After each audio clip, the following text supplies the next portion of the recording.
អូនកោះនៅខាងក្រោយណាបាទដែលមានរីសតហ្នឹងគេហៅថាកោះកតឹងបាទបកញ៉ាឯកដើមបាទអត់ញ៉ាឯកដើមជាសភារៈហើយកោះដើកោះឆាន់បាទកោះដើបងប្អូនឃើញដូចដាក់ហែកទឹកហ្នឹងកោះដើនោះអាទូចសឡុំហ្នឹងបាទកោះដើនេះកោះឆាន់បាទហើយនេះកោះរីករាយបងប្អូនបាទកោះរីករាយយើងត្រូវទៅ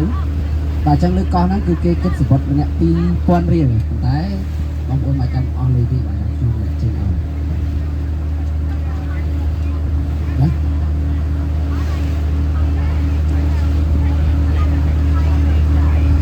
បាទអញ្ចឹងពេលដែលទៅដល់នោះគឺមានទូកបាទបងតែ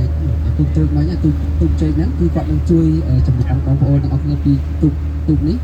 ឡើងទៅលើគោកបាទអ្នកលេងទឹកក៏ឡើងអ្នកមិនលេងទឹកក៏ឡើងតែបើអ្នកស្ទួយត្រីនៅលើទូកហើយបាទនោះមើលឲ្យមួយខាងក្រោយត្រៀមទៅចាំស្ទួយនោះទៅយកប្លង់សាច់វិញគេ